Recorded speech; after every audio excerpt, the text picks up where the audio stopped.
I know I need to size up with you, and when I defang the Viper, trust me, ain't gonna come from nowhere. Jeff, I already put you out. I don't even know why you're out here right now. Keep on talking. Hey, do me a favor. Why don't you act like this is an AA meeting and you shut your mouth while I'm sharing with the group? And Mustafa, you out here, a boy among men. And I'm gonna tell you what. You got lucky at the Rumble, so I know you're gonna come out here and run your mouth about how bad you are. But let me give you a little bit of a reality check. You see, Mustafa, you said that my eyes don't lie. Well, your eyes don't lie either, because last week, they were closed real tight when I put your simple ass to sleep. And AJ, hey man, be honest with me. How's our old girl Wendy doing?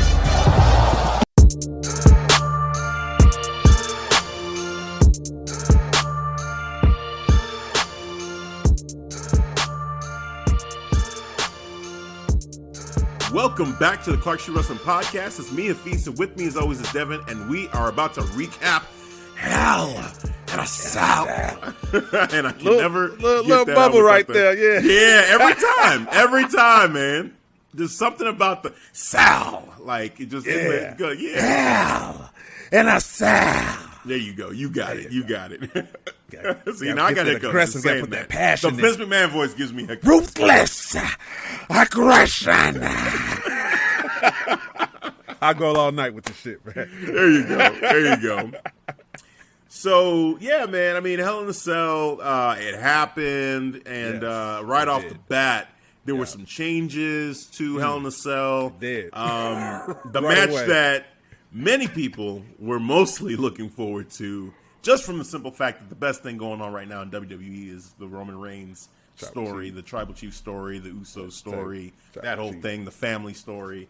And they took it out. They took it off of Hell in a Cell.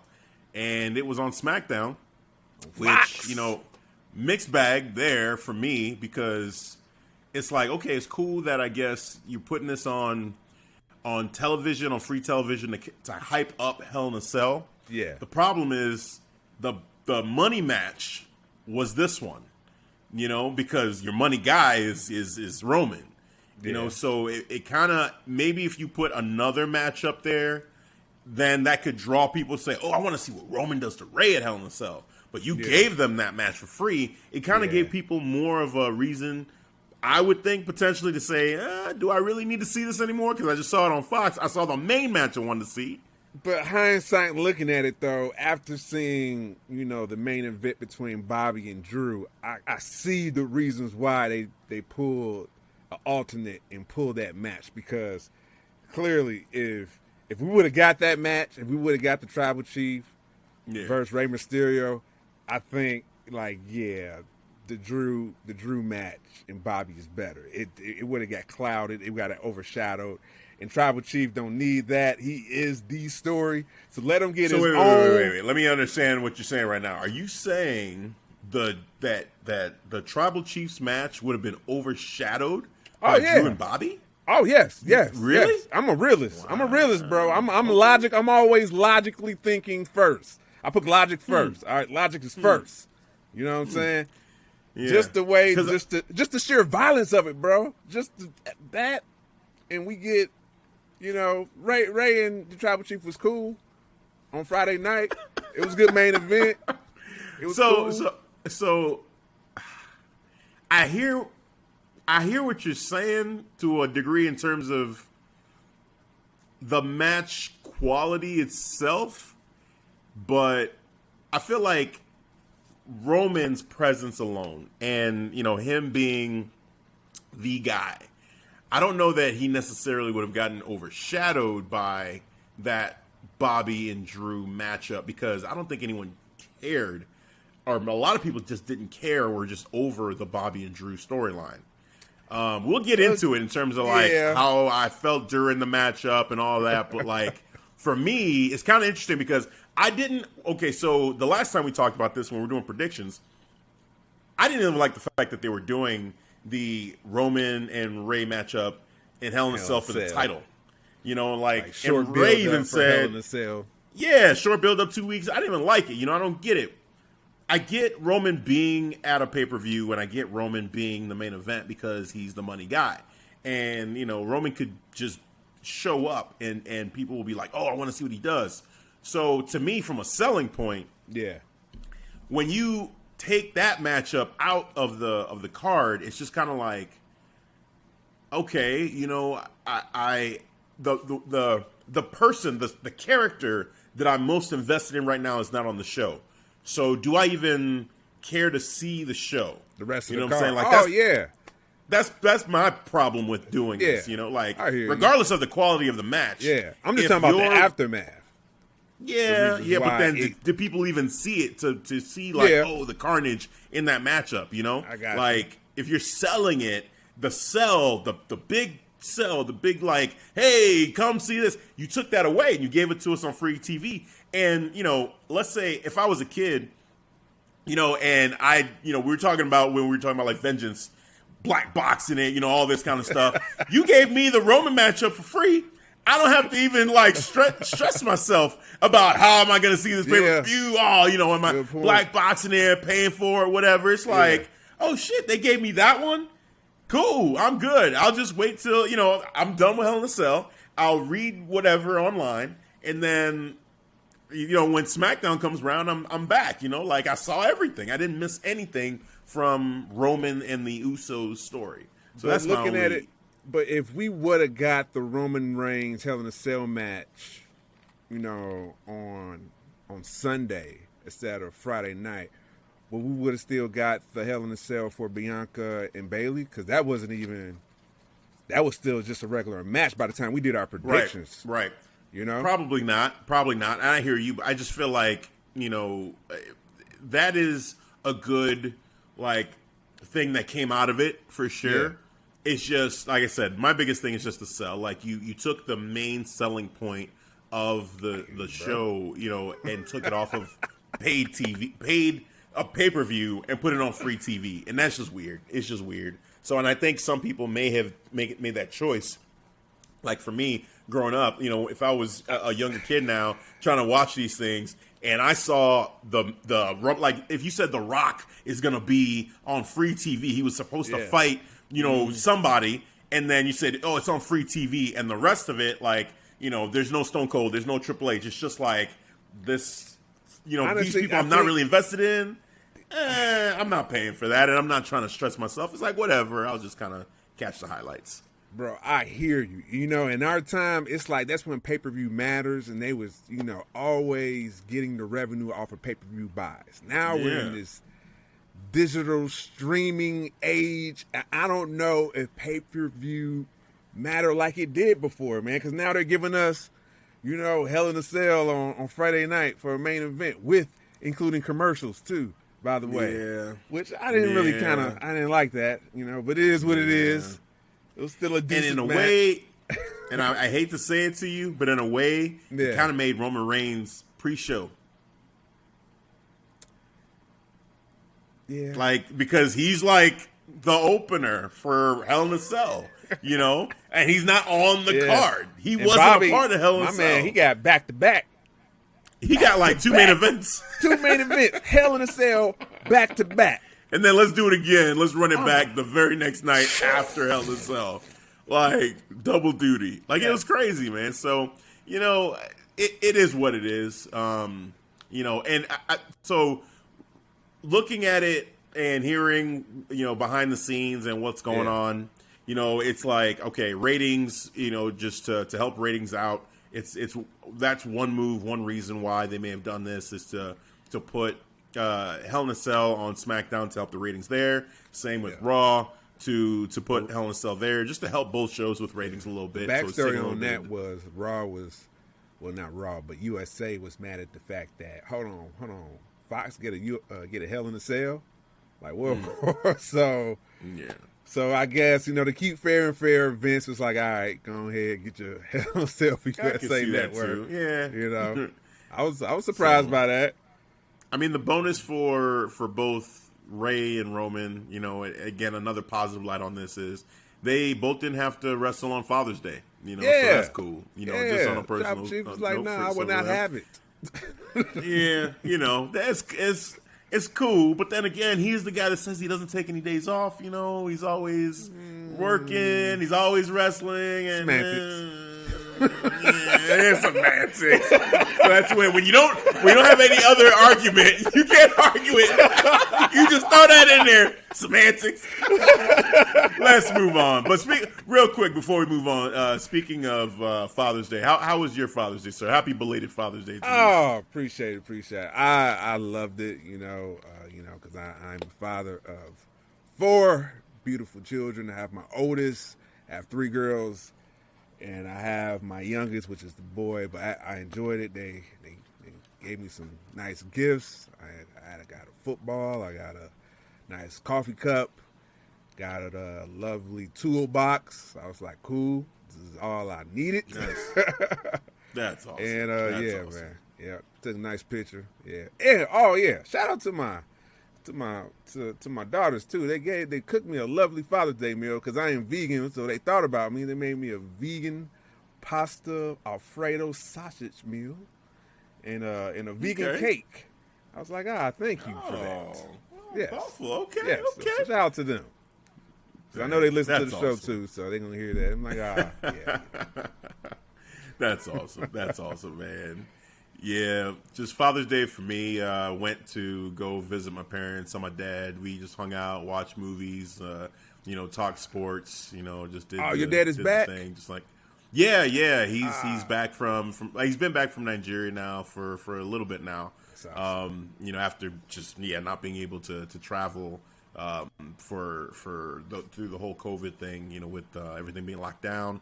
But yeah, just spent time with him on Father's Day. Like I said, just watched movies, hung out. We watched some highlights of some soccer games, and it was great. It was great. It was a good time. Me and both my brothers and my mom, we all hung out together.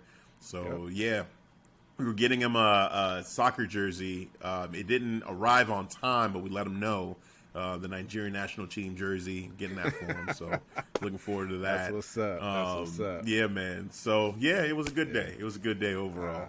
Yeah. So yeah. Man. And watch Hell in a Cell. I forgot. I watched Hell in a Cell with my daughter too, because she decided to watch. I was like, oh, okay. Okay. All right. So you saw it live? You saw it while it was happening? I rewatched it because we didn't watch it replay. live, so I ended up watching the replay. It was kind of late, so we was watching it for quite a while. All the way up to the Alexa Bliss match. That's when she cut out. So okay, wow, it's probably when a lot of people cut out. But we'll talk about that. We'll talk about that. She might not have been the only person that cut out during that matchup.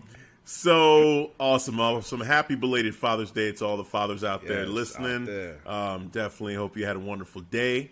And also too, this Hell in a Cell happened on Father's Day. Let's talk about it. Get into it here. Pre-show, I did not see Natalya. I saw the highlights of this match though. Natalya and Mandy Rose. It was on Raw. Yeah, they showed a highlight on Raw with just kind of the buildup of how they had not on Hell in a Cell, but on the Raw previous there was an issue. I guess the sexy muscle friends were busy during a photo shoot. And then they got interrupted. I was like, where's this going?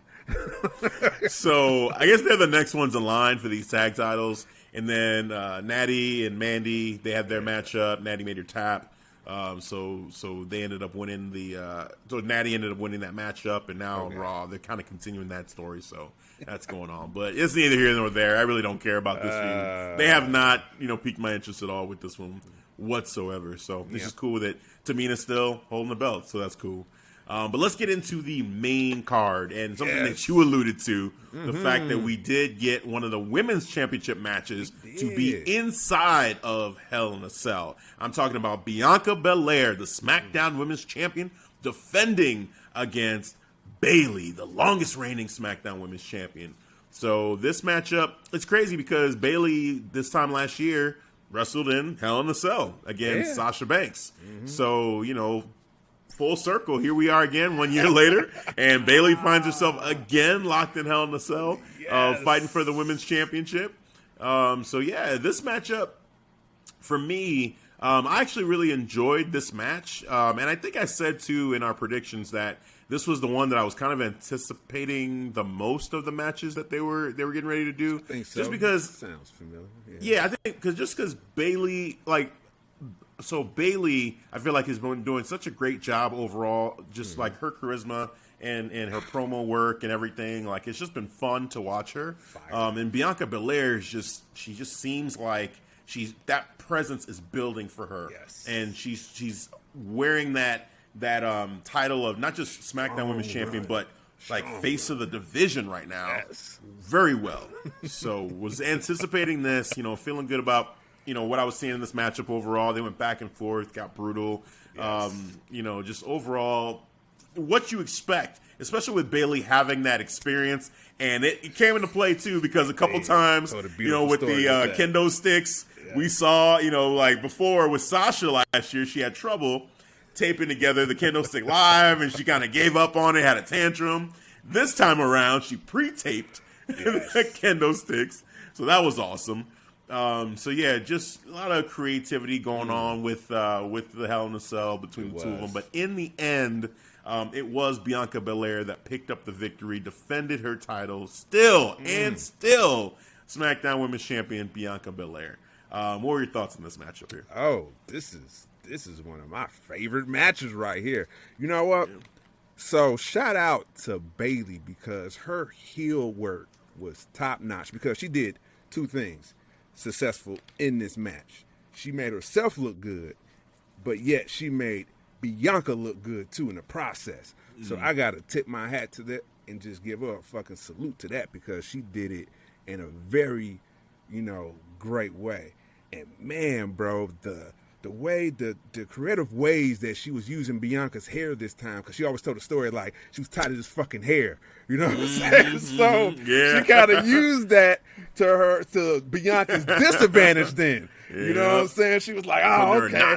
Yeah, tying the knots to the rope, to the ringside rope. To the and she chair. Was like, and then to the chair, to kind of stretching her shoulder with it, using it as leverage. I was like, oh, shit, I like this. Oh, and then what I liked about it, how, Bianca, she kind of outsmart Bayley, used that disadvantage and turn it into her advantage, kind of used it as a handcuff, then used it on Bayley, just whipping her ass with it, just, all around the fucking cage, ringing her ass against the fence and shit. That was all that small things was great, man. I love everything about this story that they told between these two women, man. Top-notch shit from Bianca, but very good top-notch heel work from Bayley. One can debate, too, now, which character is top-notch Bayley character work. NXT Bayley or this version of Bayley right here? The one you're getting, Ding Dong Ditch Bayley. I think this is the one for me. This Bayley. This Bayley is my favorite Bayley. The Bayley sir. Buddies, Hugger, Bayley was awesome in NXT for sure. In NXT, it was amazing, and it told a story for her character, because of course Bayley was a fan, and she kind of had that like naive, like, oh my God, I'm here, this is wonderful, I'm happy to be here. Even with her opponents, she's trying to hug her opponent. It was great, and it was hilarious. It was entertaining. Her number one fan, that little girl that loved her too. Like, they had that chemistry going on. So it was like, that was great for that time. But this, I don't know, maybe it's just, just being older and like more into just like a more cerebral character. Like this character here, just, it feels more like, I don't know what it is about it really. It's organic, but like, I don't know. I just feel like it's together when you put it together. So let's just talk about this. Yeah. So again, her character, she was very like, okay, she's a fan turned wrestler, and then the fans kind of, when she went to the main roster, the fans weren't really like acknowledging this character accepting her for, who she was. So then she had to change things up. and now it's kind of like rubbing it in everybody's faces. She's this heel character that's like over the top and, laughing at people and in your face and ding dong, hello, I'm the best champion ever. Yes. And like just super cocky now and feeling herself, and she's great and she knows it. Like, I think it's the entire arc of her character and where she's at now. It just feels like we can't get this without that. We can't get this Bayley without the hugger Bayley. So I feel like this is a great evolution of that character. And now it's just she seems to be having so much fun in this character. I wonder she's on the road.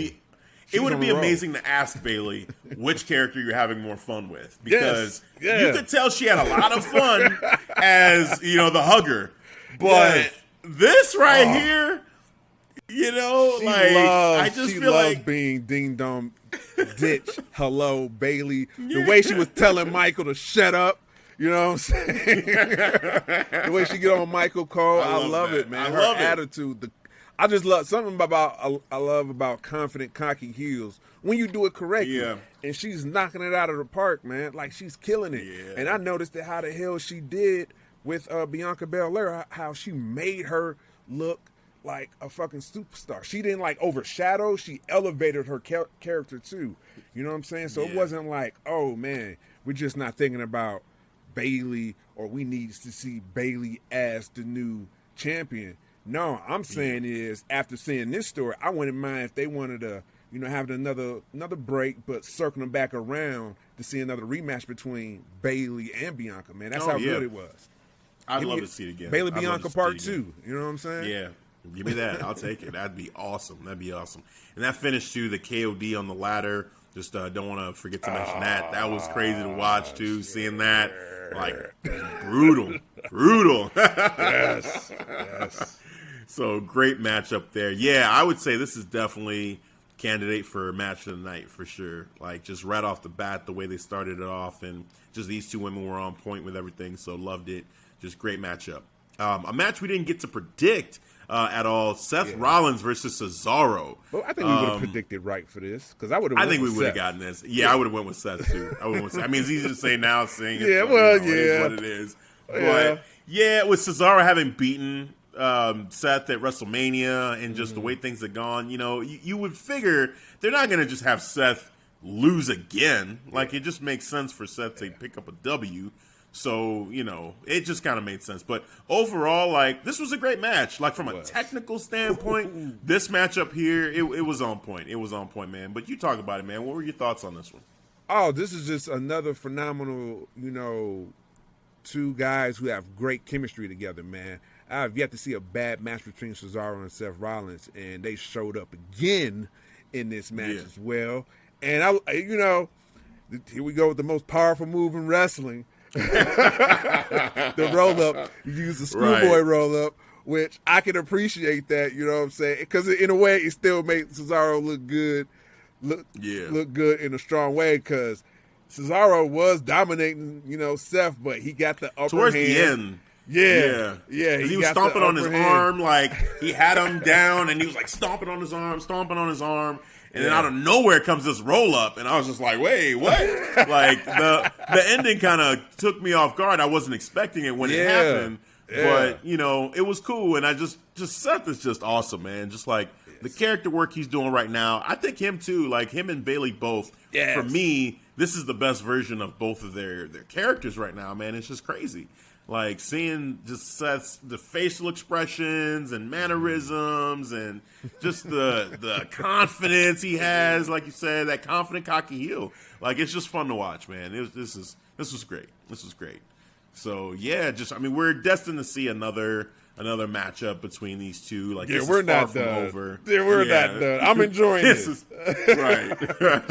Do you see potential, because we got the Smackdown Money in the Bank qualifiers coming up this week? So you see these two potentially being in a qualifying match against each other, or do you see something else? What do you think? That's a good question. I might see them separate, and they might get him. I don't know if Seth will try to get involved first with Cesaro if he has a qualifying, and then Cesaro will try to get back at him, and then here we go. We kick up another story because they got interfered with each other's qualifying matches. So I don't know if we, tell that story with that. So that's a good question though, man. Yeah, I mean, I would love to see both of them end up in Money in the Bank and then continue their storyline in a way, at Money in the Bank in that Money in the Bank match. Okay. I think that they'd be two great additions to that, both just the way they're creative in the ring with weapons and just in general as wrestlers. And, from what we're seeing on the other side, too, like, it would be an interesting mix of talent, with who we got on the Raw side. But we'll get into that. We'll get into that a little bit and talk about about Money in the Bank. Yeah, we'll circle back to that. But, okay, you said your daughter left during the Alexa Bliss. No, she left after. She left after. Oh, she saw it. Oh, she finished. Yeah. Oh, okay. He finished. Oh, okay. I thought she left during. It was the shortest match on the card. Now you look at it. Yeah. I mean, you know what? It didn't feel that way. It felt like it was a lot longer than what I'm seeing. So I see 7 minutes, but it didn't feel like 7 minutes because okay, so this matchup, I feel like, and I've been hearing a lot of other people talk about this too, it's a really polarizing storyline. You either love it or you hate it. There's no in between for a lot of people. Yeah. And my daughter liked it. She liked it. Okay. All right. And hey, nothing wrong with that. I feel like I'm not going to be too hard on the what they're doing with the spooky stuff, because there's other characters that do this too that I'm like, she got powers. Cool. I accept that. It is what it is. It's fine, it's fine. It just, now what I will say about it is that this matchup, I feel like this is the best Alexa Bliss matchup we've gotten since she became this character. Mm-hmm. It felt like an actual wrestling match. And, she was taking punishment from Shayna Baszler. And I loved how she was like in pain and then it turned into laughter and her laughing at it versus being in pain and Shayna being like, what the hell do I have to do? Yeah. Like, what do you how are you laughing right now? There you go. So that was crazy. So stuff like that I feel like I'm into, actually. I like that. I like that kind of character work that's like, the pain is just like, she accepts the pain and she kind of enjoys it in a way. Like, that's some scary shit. That's like Mankind back in the day. I love that, and I'm cool with that. Now, the part where it kind of starts to lose me a little bit, all right, and where I like, you should take this out, is like her staring at Shayna, and Shayna can't look at her, and then she lets her go. Yeah. Or Reginald, he can't look at her all of a sudden. He's covering his face like, oh, I can't look at you. I can't look at you. What? And then finally, like, the cherry on top of all this is she looks at Nia, and Nia freezes, and then she raises her arm up, and then Nia raises her arm up, and then she swipes to slap, and Nia slaps Reginald. They're roaring at the same time. Ah! Like, there's a place and time for stuff like that, and if I'm watching an anime, if I'm watching cartoons, or if I'm watching, sci-fi, shadow fantasy, cool. Yeah, that could be a jutsu power, and I would take it. That's fine. If we're talking Naruto or Jujutsu Kaisen, I'm cool with it. But in WWE, in 2021, I don't know that I want Alexa Bliss having the power of mind control on that level. Like, it kind of takes away from, it takes me out of it. I'm trying to think, like, how is she doing this? Like, what power, like, is this just hypnotism? Like, and did she, like, hypnotise Nia and Nia didn't know? Like, because I'm trying to explain it in my mind. It's never explained how she has hypnotizing powers, or she puppet powers that she can manipulate, Yeah. She enters your mind and whatever, she can control you. Is that what's happening? Right. Like, it's just so, like, so I don't know. I'm not going to shit on it too much, because there is a part of me that is entertained by it, but I also feel like it just goes so far left with how much power she has. Like, she's OP. She should never lose a match the way she's doing this. If you can control people like that, why don't you just control Shayna Baszler and tell her to lay down and just pin her and that's it? Why fair not? Point. Just fair point. Sir. You know what I'm saying? Why are we having this match? Like, game over. That's a very strong point right there. Like, yes. Yeah. So it is what it is with that. But Overall, like, again, I won't shit on the matchup too much. I felt like I did enjoy it for as long as it lasted. It's just some of that stuff kind of took me out a little bit. But the wrestling, like her crawl, like the leg going like over her shoulder when she was doing that little like ground walk. I'm still trying to get into that, honestly. Yeah, I mean, I see she's doing like her version of the Bray Wyatt. Yeah, like, that's what walk, got me thinking. You know? It's like it's a knockoff. Yeah. I mean, if I think about this too hard, it starts to upset me again because we talked about this. I feel like they're giving all of Bray Wyatt stuff to her. Well, that's what I thought when she came out with that fucking music during the Hell in a Cell match. It was the same as Bray Wyatt. And then on Monday it changed. I'm like, okay, because you had to. Because you could come on now. Which is great. I'm glad that they did that at least. You know, like that's Bray's music, so let's stop.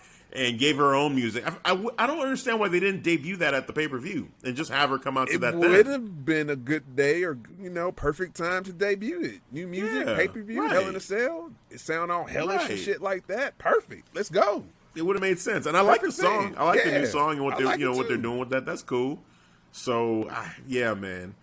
So, real quick, too, speaking of Alexa Bliss on Raw. So we're gonna do a quick jump into something else that happened on Raw with Alexa Bliss, because Alexa Bliss was part of a tag match. Oh, she was. So in the follow-up from Hell in a Cell, for our listeners, Devin is doing a superhero pose. And if you wonder why Devin is doing a superhero pose, it's something with Alexa. No, Molly Holly didn't return, but yes, there was a female superhero in display. Stand back. There's a Nikki Cross coming through. Yes. Nikki Cross wants to share her hero spirit. She's been, inspired. She's feeling like she wants to show externally what's going on with her inside. And she's just feeling like, hey, let me put it out there. So basically what she's doing now is she's doing the Molly Holly. She's got the mask. She's got a cape. She's got a superhero costume. Yep. And she's really going with it. So full-fledged. It's cool.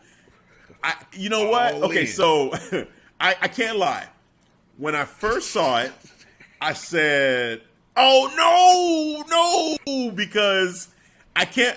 I remember the Nikki Cross in NXT, and I keep hoping that they're going to come back to that somehow, some way. That she's teaming up with Alexa. All right, you know how the Fiend usually changes people, like they wrestle and they change. So maybe Alexa, Nikki, they'll have a falling out again, and Alexa will change Nikki, and she'll be her partner. She'll be her like new friend, in the funhouse. But then, they did this, and I was like, oh man, I don't know how I feel about this. As the match went on, I kind of embraced it, and I said, you know what? She seems to be having a lot of fun with this. Hopefully this is her idea. Apparently it is her idea. Killian Dane confirmed it's her idea. Yep. She's been working on this. He's happy for her. He's proud of her. So let's just give it a chance is what I'm going to say, and see what happens with it. Because I do think that if I had never seen Nikki Cross in NXT, if I did not know how awesome she was on NXT, and I just saw her now, I'd be like, oh, cool. This energetic, wrestler that has not found her way on WWE yet has finally found a character for herself. Because I will push back on that because my daughter had a reaction to it. She caught me at the wrong time. She walked in on me on Nikki Cross promo. Okay. she walked in. She was just, usually come in to see, just little, short chit-chat talk. She's coming in, and I'm watching this. She comes in and watches what I'm watching. She look at me while watching this. She look at the TV. She look at me again with this strange look, and she just immediately walks out the room. I was like, oh, I'm trying.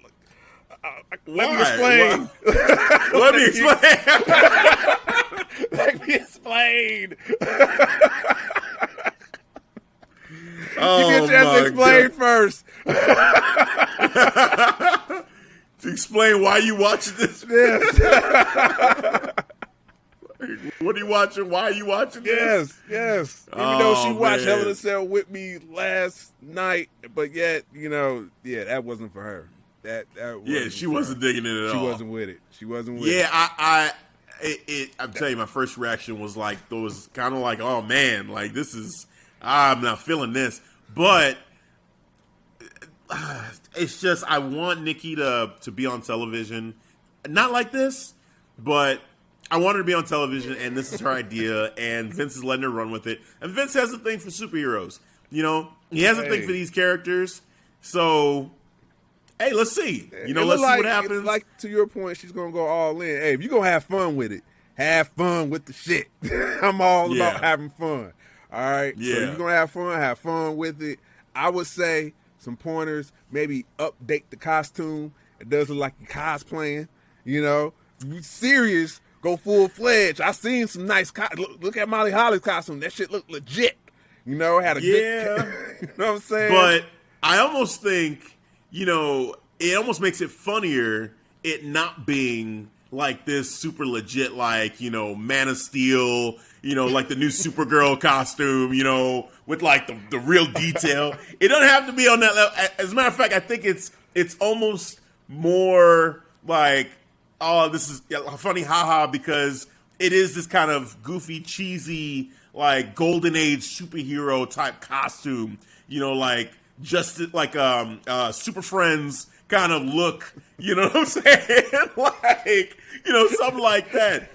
I kind of dig that part about it, because she's playing it super cheesy and hokey, so this is more of a like goofy character versus like a Snyderverse superhero. Like, I don't think she's going for that.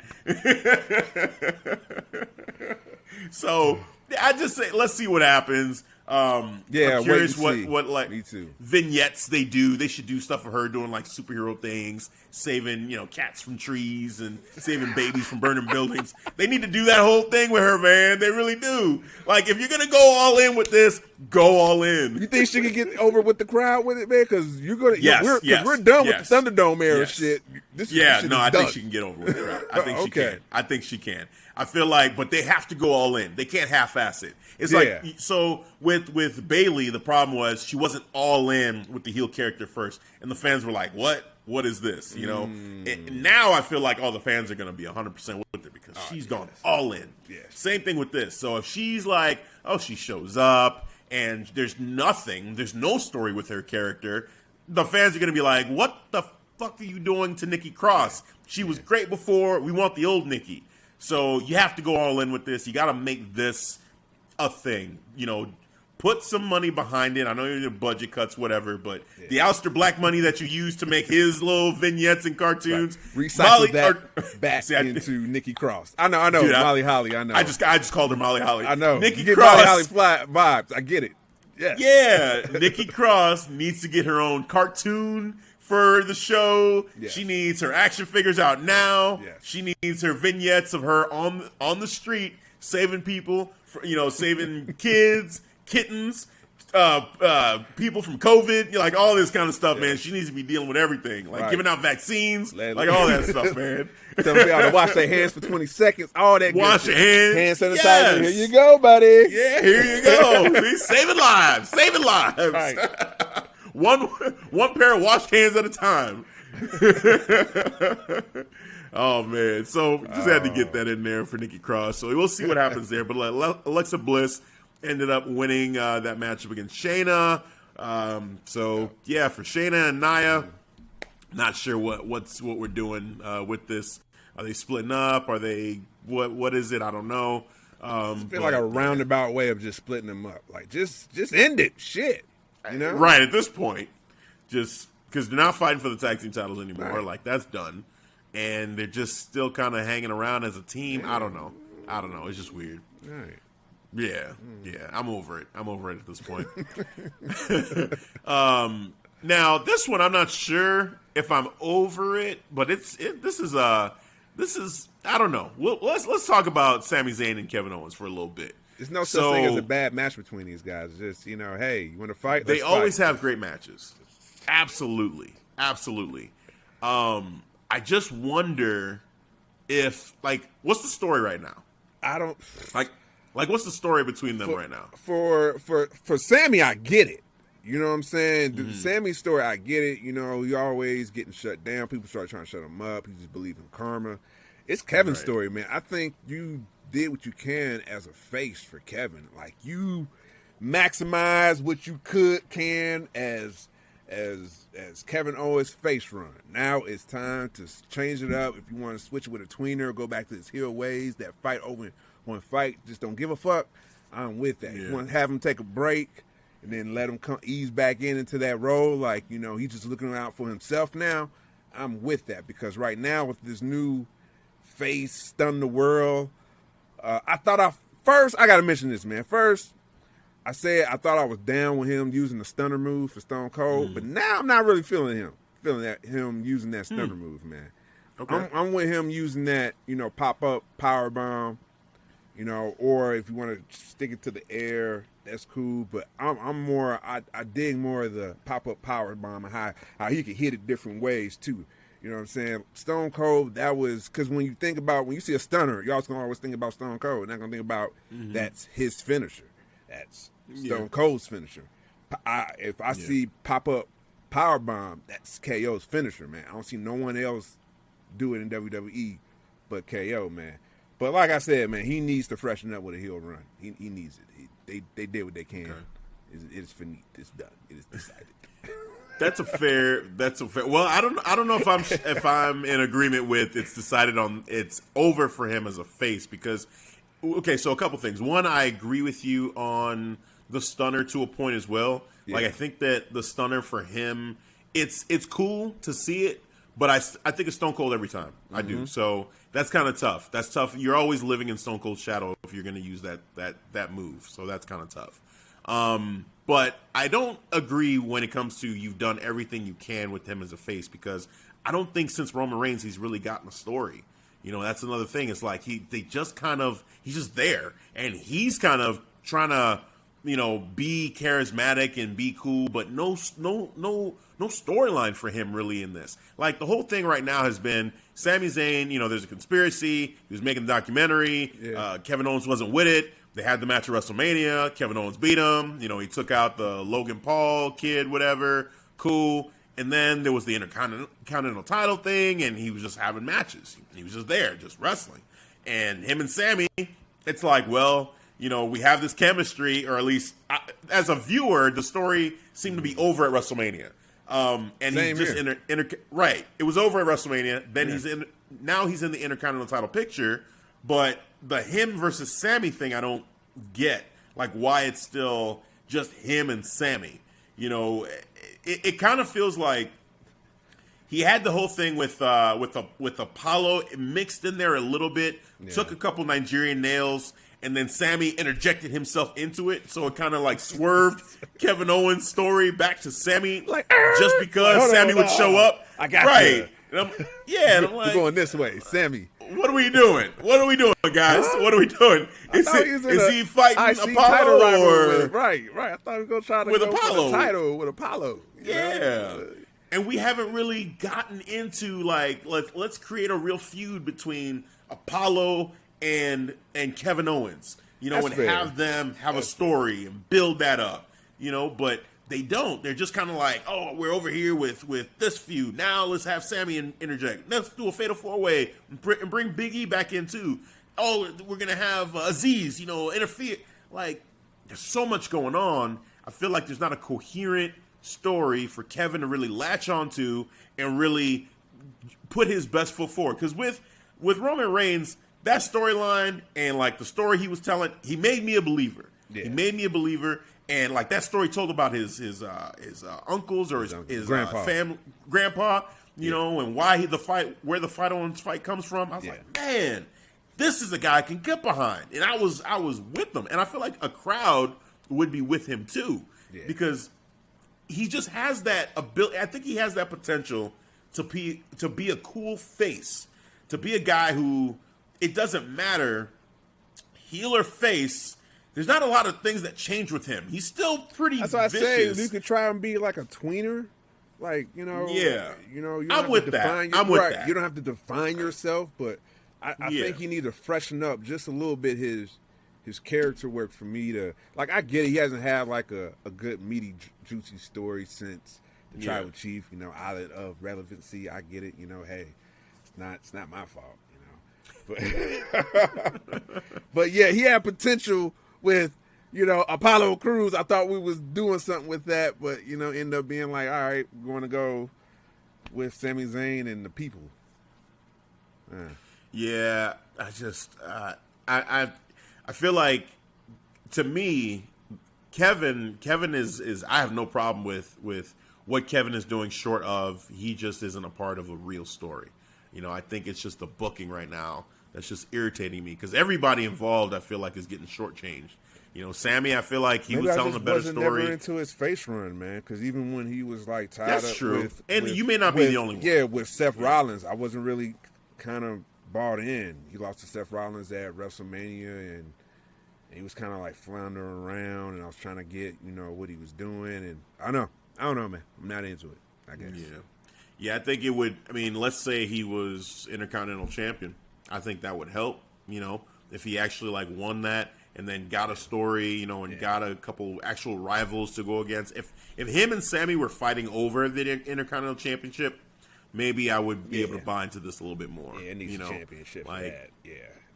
Yeah, but Apollo's doing his thing. I mean, Apollo wasn't here, so that's another kind of weird thing about this whole thing. But Kevin Owens, I like he was selling the aftermath of the Nigerian nail. He was. I wish they had another name for that shit, man. It's a cool finisher. It doesn't have a cool name with it. I'm okay with it. You okay with the Nigerian nail? Yeah. It sounds menacing enough. I'm gonna hit you with the Nigerian nail. Yeah, that sounds tough. Like, what's up? I'm gonna hit you with the Nigerian nail. I'm trying to sound Nigerian tough. Nail. Yeah, I'm gonna give you this Nigerian nail. Like, I just hear anything nail, and I'm just thinking like an actual fucking nail. I don't want that. You know what I'm saying? Nigerian nail? Oh, what is a Nigerian nail versus just a you know what I'm saying? Like, I don't know. It's menacing enough, especially the fact that this big dude Aziz is the one doing it to people like Nigerian the way nail. He hit it nice, man. Because I'm like, the way he just, it makes it believable. Yep. Nice little quick. Shout out to Umaga, because that's where that move for me, kind of started. It may have predated him too, but Umaga was the one I knew to do that move, just the straight to the throat.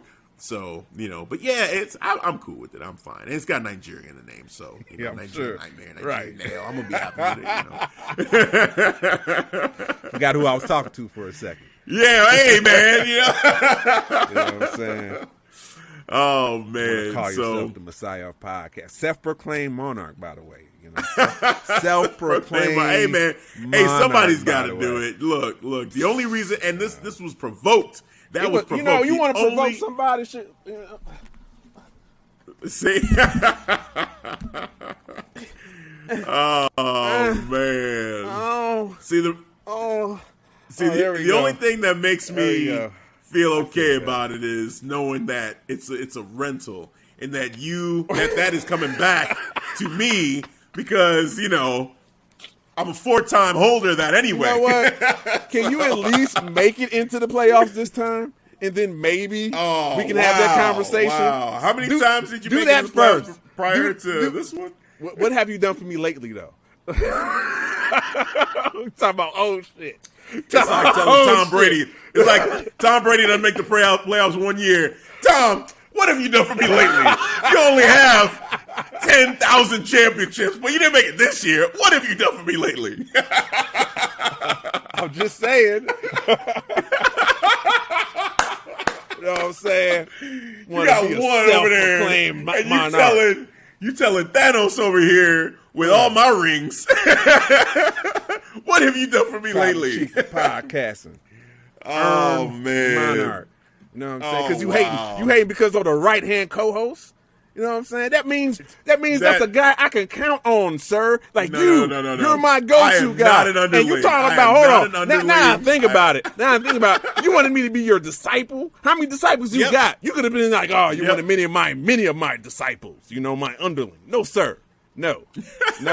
I am not an underling. Clearly, the right-hand man. That is clearly not the decided. right-hand man is an underling to the tribal chief. No, right-hand man is my right-hand man. There was no countless right-hand men. No. Just one. Yeah, well, okay. You're my so right-hand man. You're my guy I can count on. You have come out and you have said, hey, you're my tag team partner. Okay, yeah. We're a tag team. It would be like the Usos, who they're on even playing field. It would be like, this is a terrible tag team, but the Viking Raiders, they're just friends. They have a good time. But no, you had to pick a clear situation where you have a top dog who calls himself the tribal chief and tells his boy Jey Uso, the right-hand man, to acknowledge him. Like, he's the man way up here, and here goes the right-hand man, Jey Uso, to do all the dirty work. Have I ever told you to acknowledge me as the tribal chief of Power?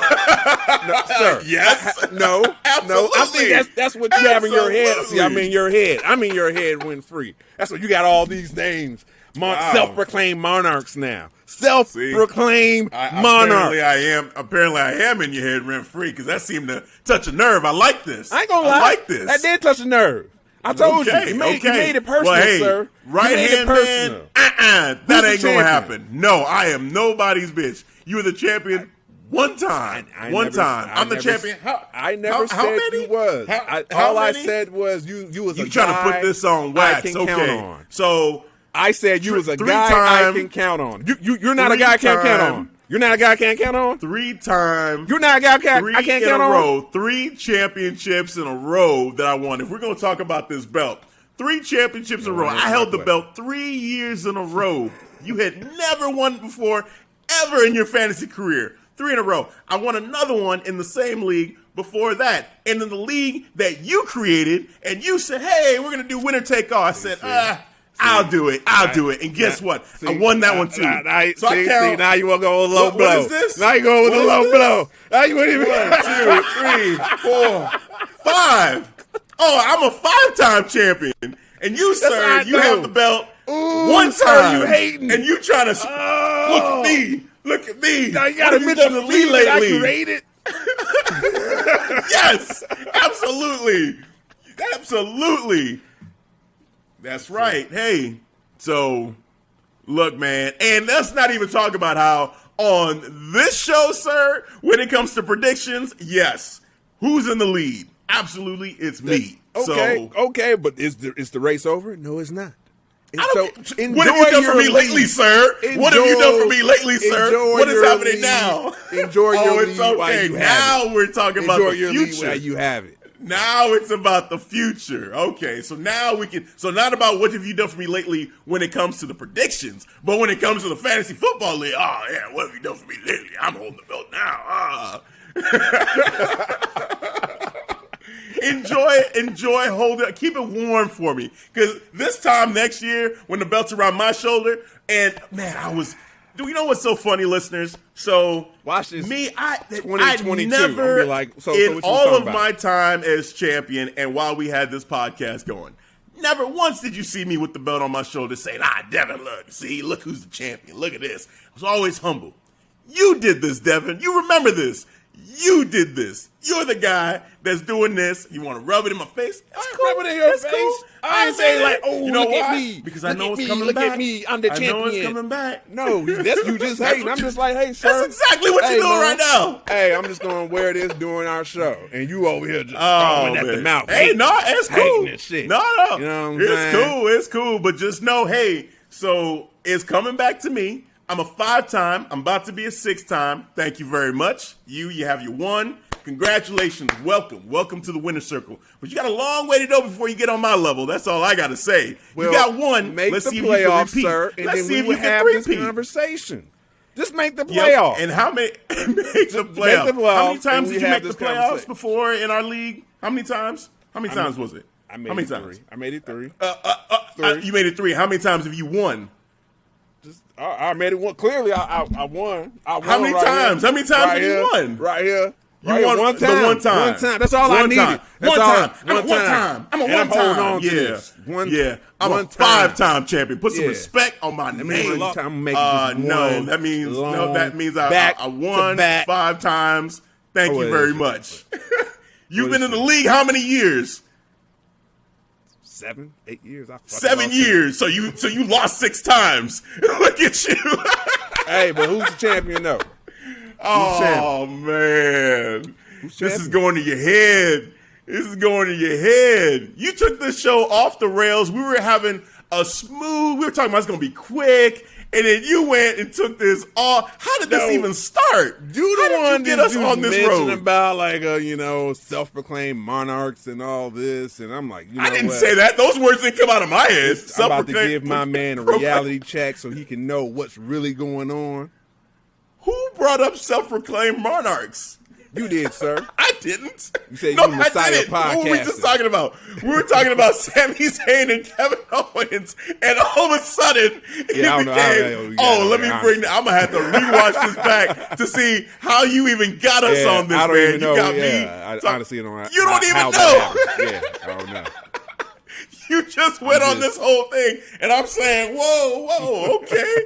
Because you know what? You called me the Messiah. That's what happened. You called me the Messiah, and then I guess you've been holding this in, and so you decided, let me try to get at him because he wants to call me. You know when it happened? You know what happened? It happened during my shower thinking time.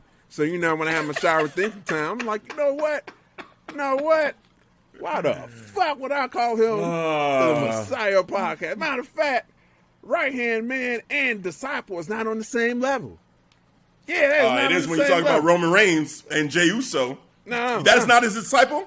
No, Jey Uso's not his disciple. He's not bringing him up. He's not trying to show him the way. That's his right hand man. That's his right man. That is not. They are not. He does not respect Jey Uso. Stop it. He does not respect Jey Uso. Jey Uso is his bitch. That's all he is. Jey Uso is his bitch, and Jimmy told him the truth. He's like, your perception, sir. That's your perception. You are blinded by all this. There is no talking to you about it. I'm leaving it alone. Have fun with smart decision. It's all good, but I am nobody's bitch. Right hand man, I think now. I never said you was. Yep, I never said you. See, that's your perception. That's how you view the right hand. See, that's what I'm talking about. That's exactly what I'm talking about. Your perception, sir. That's not. You just made my point. We all know. You just made. We all know. We all know Jey Uso is an underling to Roman Reigns. Stop it, man. Stop it. No, he's an underling. Stop it.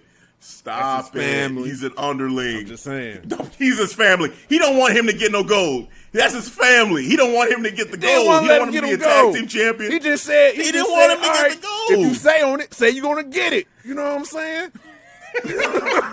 Jimmy told facts. He said, this man why is he coming out interfering in our match? Why? Why did he come out during the second match? Because he didn't want him to win. First of all, because he's thinking about Jay, the right-hand man. He's like, bro, you just had a hell of a singles run, man. He's trying to fuck it all up for you.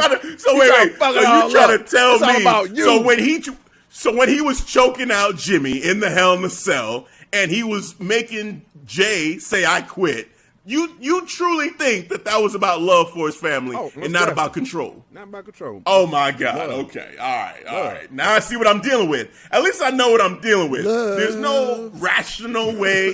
I thought you were about logic, but you know what? It's all good, man. It's all good. There's no rationale here. There's no rationale. You just love your tribal chief, and it's all good, man. It's all good. But right here, man, I love my tribal chief. Ain't nobody putting no labels on me. Right, I love my. Ain't nobody putting no labels on me. You want to call yourself tribal chief? Cool. Do I need to acknowledge you? Hell no. Nah, see, do I need to acknowledge a name given to me, right hand man? Hell no. Sir, you say it like that, I will exclude the right hand co-host then, sir. Thank you. Thank you. It only took 30 minutes of our podcast, sir. Fucking glad. You made your point. Dang. My goodness. You know, this whole section needs to be its own little recording. I was like, you know what? Separated out. Bonus clip right here, because this is we got to fucking digress now. This, for the listeners, there needs to be the Hell in a Cell recap. Yes. This part edited out. Right. And then in its own clip, and it just be focused on the Hell in a Cell recap. The People wanna hear that of the Monarchs. There we go. That is the title. That is decided. I'm still not sure how this even actually started. I don't know. Oh my goodness! All right, listeners, you Messiah you of just witnessed- podcasting. It will be Tribal Chief of podcasting. There we go. We can continue, sir. I appreciate that. I appreciate you hearing me, hearing my side, listening like a true tag team partner, sir. Thank you. Now we're vibing. We're on the same page. Because you're a guy I can count on, sir. Don't think I don't see what you're doing there. I'm just saying, you just say with tag team partners, you're a guy I can count on. All right. Yes, that's just not Jey Uso. Oh my goodness. Oh. Well, all right. That was fun actually. Yeah. That was really fun. I don't even know. It's hard to get back on track. Yeah. That was actually more fun than talking about the actual pay-per-view. Finally getting to the meat of the whole Tribal Chief of podcasting and the other name. We just got real up in here. Oh man, no, good fun. I hope the listeners understand. They like, we hashing stuff out. It's all in fun. It is. It is. It's all good. It's all good. That's how we are. This ain't nothing to like our. If you want to see like a debate, like some sweating, some Johnny Gargano, each other out, Adam Cole. Yes. Woo! Go that one. That one. That is not video. That's pure audio. That's an audio day. Yeah. Kind of. Yeah. I mean, video would have been real interesting for that. Yeah. Could have got ugly, maybe. Because we seen each other react. What do you mean? What you gesturing all like that for? What's all this for? What you twitching your eye right now? What you mean mugging me like that? What you saying it like that for? Oh man, dude. That's great. But you know what? I'll say this. Yeah. The mark of a true tag team and of a true friendship is this. You can have a disagreement. Yep. You can have it out, and then you can come back together, laugh about it, and move forward. We can. So, we literally laughed right after that. After we get done, we was laughing our asses off. Yeah. Literally got off the recording and just started laughing. We just like, you cool? Yes. Yeah, I'm straight too. I'm cool. Yeah. It's just a fun debate. You believe what you believe. Yeah. I believe what I believe. We went back and forth. I'm trying to convince you. You trying to convince me. Both of us are stubborn as hell. Won't change our opinion. I'm not budging. You not budging. Hey, nope. Stay on your side. Stay on my side, sir. To this day, it still hasn't changed. It still hasn't. I feel like I feel. One day we're gonna have to revisit that because I feel like if what would be interesting to watch that match. To literally watch the Adam Cole Johnny Gargano match and do some kind of reaction, live commentary. I'm down. Yeah, I'm down to get a reaction. Point out the mistakes that you didn't see. Oh God! God, here we go. This doesn't make sense. So you was gonna just ride with this? You was gonna ride with this? Multiple finishes going Johnny on Gargano. right here, and here. Johnny Gargano. Oh man. All right. Let's try to get this back on the rails here. Speaking of a match that was off the rails, Charlotte Flair. Let me put this away. Okay. You can hold on to it. It's okay. I ain't got a problem with it. You got. It's on borrowed time. You got to enjoy it as much as you can.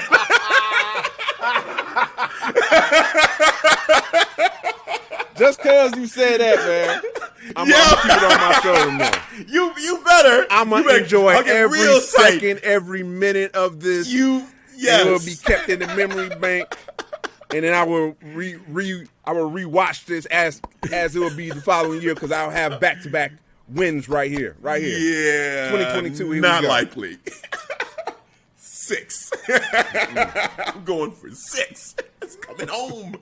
All right. So, Charlotte Flair and Rhea Ripley, man. So, WWE Raw Women's Championship matchup. Yeah. This matchup was good. It was damn good. It was damn good. But scrappy. It's crazy because you asked the question about disqualification. Yep. You said, let's put it for extra points. Which match we thought would be ending in DQ. And I was like, oh, no. Then I'm like, this Charlotte match. And you were like, damn, that's the one I was going to pick. And I said, yeah, I can see it. And lo and behold, Vince just said, yep, I'm listening to Clark Street Wrestling Podcast. I hear what they're saying. Yeah, they're right. DQ. Let's go ahead and put that in the script. And we got it. We got the DQ. We predicted even that correctly. Yes. But seeing the DQ happen, did that, I don't know, did predicting it and it happening make it any easier to swallow the fact that we got that kind of a finish on this matchup that was really good up until that point, in my opinion?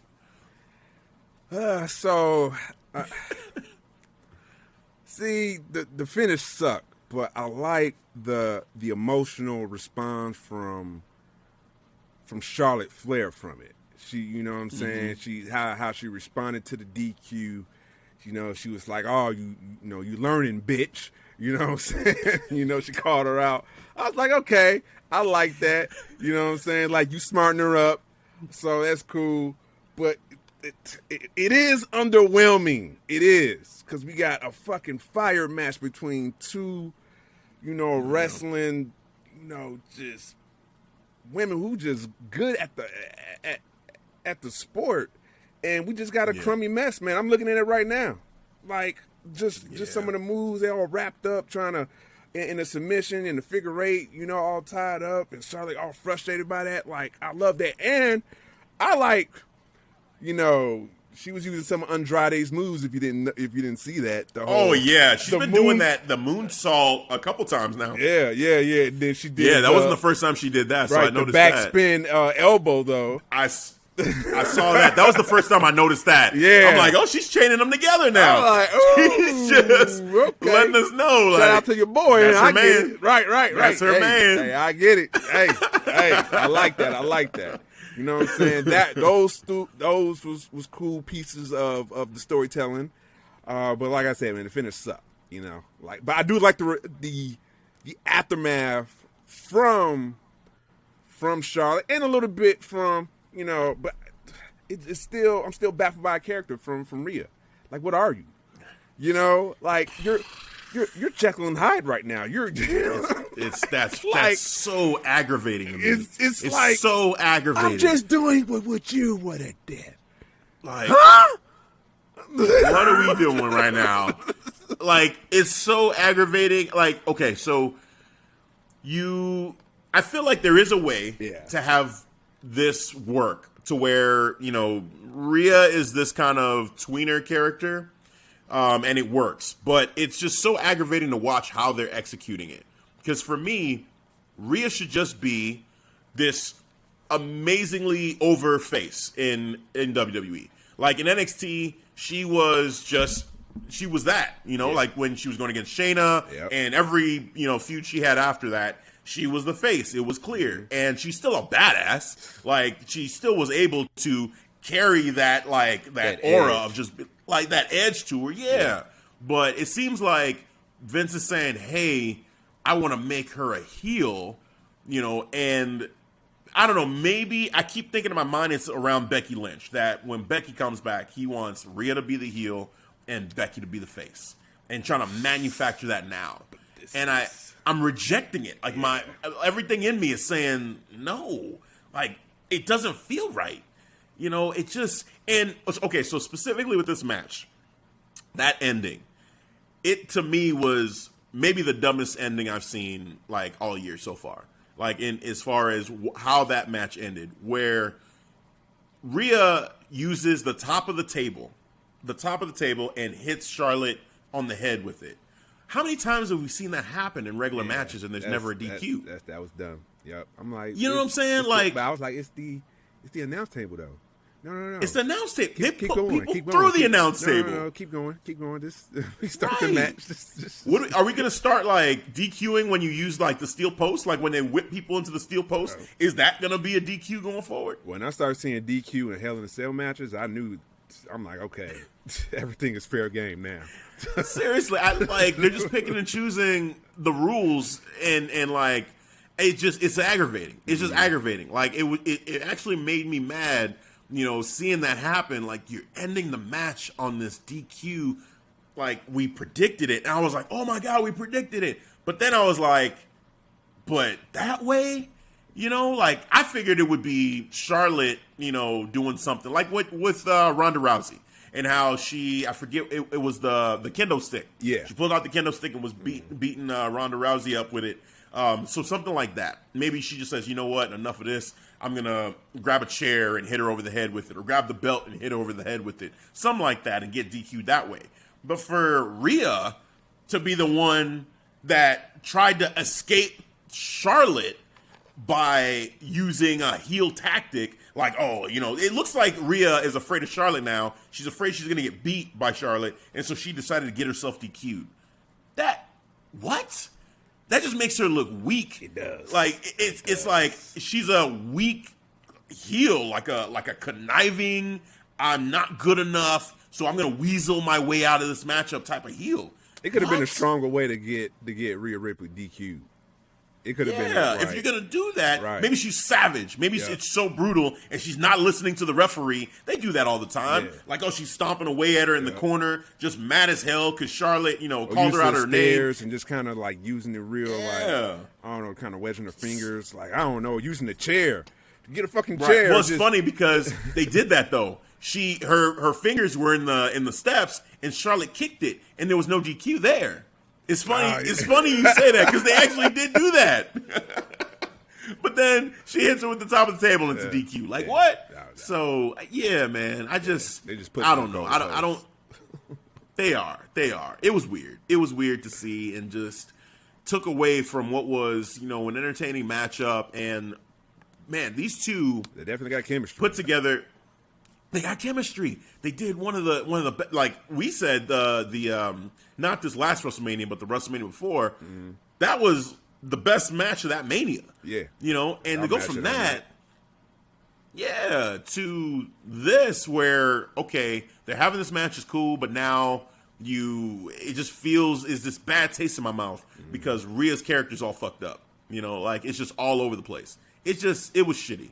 So not feeling the way they ended that, and it kind of just ruined, you know, what was going in a good direction. And for the next one, I'm less excited because again, Rhea's character now, she should lose, like because it feels like she knows she can't beat Charlotte. So what are we doing? That's the perception of the story, like how she, you know, ended the match and got DQ'd using top of the announce table because like you said, like she knows she can't beat Charlotte. Like so what's your thoughts on the next match because it's set now, Money in the Bank, July 18th, Raw Women's Championship, Charlotte, Flair. I don't know, man. I love Rhea, so I mean I'm gonna watch it and I'm gonna be pulling for her, but I hate what they're doing with her character, and I feel like this is a bad sign of like where things are going for Rhea.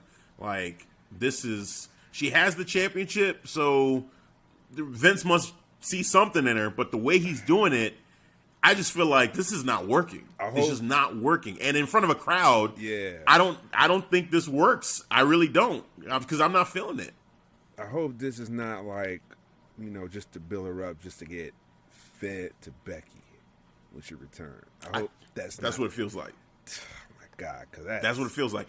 It would be more interesting if she was a super, like this over face, everyone loves her, and then here comes the other monster face. Yeah. And it's like, you know, Rock and Austin, like, holy shit, you know, these two characters that we both love, like, which way do I go? Who do I cheer for? It hurts me either way, but damn, like, somebody, you know, it's cool to see them face off against each other. That's what I want, but that's not what we're getting. Yeah, they definitely working against the crowd. You know, because it's just not the Thunderdome anymore. This is when you can control or dictate the audience. Everybody boo now on my cue. 1, 2, go. Boos now. That shit is dead. I can't wait for that to be gone. I cannot wait for that to be gone. Jeez. All right, so we got that match coming up. We'll see what happens. Even the way that they made that match on Raw was weird. It was just kind of like Charlotte came out. It was, like, oh, you're learning. I'm proud of you. Lesson. And then, lesson number 1. That was cool during the match. That was cool during the match. But yeah, she came out. She said a couple things about her being, like you're learning. Okay, like I didn't think you had that in you, but okay, shows you're learning. And then Sonya Deville is like, yeah, and you guys are gonna fight again. Like, wait, what? And then that was it. Then they just played Rhea's music. I'm like, did that just happen? Okay, all right. I guess we're doing the next pay-per-view. Cool. So yeah, should be exciting build up to that. Let's see. Yeah, right. What a way to build that up. What a way to start that off. Yeah. Oh man. So yeah, it is what it is. We got the match coming up, Money in the Bank. We'll see where we go from here with that one. But moving on to the main event, we've got the champ Bobby Lashley versus Drew McIntyre. Hell in a Cell, last chance, and Hell in a Cell. There you go. No bubble this time. No bubble that time. Yeah, no hiccups, burp, nothing. So, yeah, man. So it seemed like you really liked this matchup. So talk about this one, man. What were your thoughts here? Because the reason why I enjoyed it was just the sheer brutality of it, just the violence of it, just to see two gladiators go at it. That's what drew my attention. Like I can enjoy the ladies what they did because they were very creative, very innovative with how they was using Bianca's Belair long hair. I like that. That was cool within that. These guys, what they did is, okay, you see Drew getting worked. You see his back all getting mixed up with kendo sticks. You see just, oh my God, just jeering Bobby Lashley, just going into fucking animal instincts, just yelling as he's choking Drew. Just, I'm like, what the fuck is going on? And one of my favorite spots is when he had one of the kendo sticks and wedged Drew in one of the corners, and he was choking Drew as he was like, and it's like, all right, it's time to work them ribs now. I was like, oh shit, he ain't losing. This man ain't losing. This man is not losing like that. This is just the visual of the violence was just on point. Yeah, the way it's ended, we get there, the way it ended, schoolboy roll up. Yeah, it's a little underwhelming, but I'm willing to the most powerful move. The powerful move, because I already know. I'm willing to accept. I already accepted this. This is the reason why I dubbed it as the most powerful move in wrestling. It is. How many rollers have we had within this past week of wrestling? Yes. Roll-up wins. Yes. But man, these two guys, man, it was just like I said, the violence, just Bobby, how he was looking all busted up, little pieces of his skin was missing. At first, I thought maybe that was red paint from the cage, until they moved into the ring, and I got a closer look. I'm like, oh shit, no, that's flesh. That's the white meat. That's the flesh. You know what I'm saying? Busted to the white meat show. That's it right there. And I was like, holy shit, these guys are really, really getting real stiff. And I appreciate that. And then shouts out to Bobby Lashley going again. Monday night, back-to-back nights, main events, Hell in a Cell again, with Xavier Woods being a worthy, acceptable challenger. He was feeling himself. He said he made the challenge. Told MVP to shut up multiple times. Right, shut up, shut up. Yeah, like he was really getting annoyed by that shit too, man. I was like, wow, okay, this is kind of cool. I'm digging this. And then he's like, I want to challenge you to a match. And he's looking up. I'm like, what the fuck are you looking up for? I was like, oh no. He's looking up. I'm like, oh shit, we doing Hell in a Cell? I'm like, oh shit, Hell in a Cell with Bobby Lashley again? And you saw the aftermath of that. It's, it was a mauling. It was Yeah. mauling. It was like a caged animal just feeding on a goat right now. You know, getting ready to feed this lion. You know, this goat. You know, he's time. All I can think of is time. Jurassic Park right now. Yeah, Jurassic Park with the goat out there. Man, that's what it was. Xavier was. That's what it was. I'm like, oh, Xavier. I'm the one in the car looking like, and the goat's gone. And I'm like, where's the goat? Yes. Where'd it go? Where's Xavier? He's just getting eaten by Getting mauled and finished. And of course, he wins by the hurt lock. Man. And then he Bobby Lashley ain't done. MVP. Nope. You know, as the ref was unlocking the cage, he sneaks in. He gets by like, oop, yoink, he gets in the cage, locks himself in. You know, Yep. Kofi's trying to run over there to him, but he didn't get there in time. Goes back over the corner, and you just see Bobby Lashley just working Xavier Woods in the hurt lock, rubbing against him against the fence. You see Kofi getting pissed. He's like, Kofi, that's enough. That's enough. You just see Xavier Woods like, ah.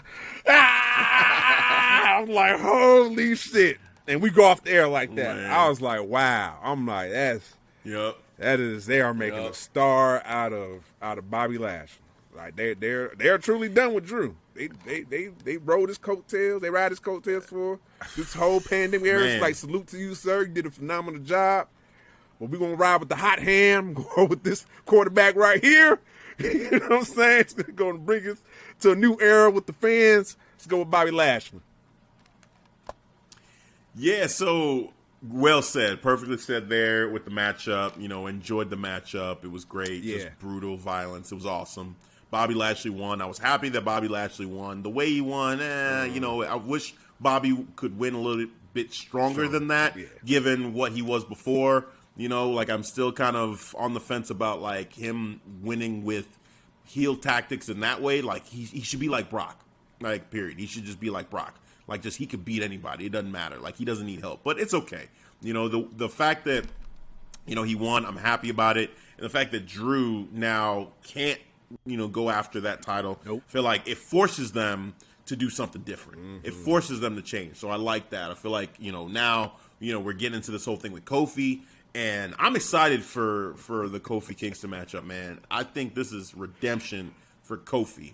You know, him and Bobby, you know, is just like, he has an opportunity here to right the wrongs from that 8-second, you know, debacle with Brock Lesnar. Yes. So I'm definitely looking forward to this. And you know what? Like, honestly, if Kofi wins, like if Kofi beats Bobby, that would just be, oh my God. I don't see that though. I'm sorry. I want it to happen so bad. I want it to happen. If I didn't get Bobby for back-to-back Hell in a Cell nights, then I would probably like, yeah, I could see that, but I saw that in my mind. It is decided. I'm like, yeah, Kofi ain't winning. I'm sorry. that Bobby's winning? Bobby's winning. I put an early prediction in there.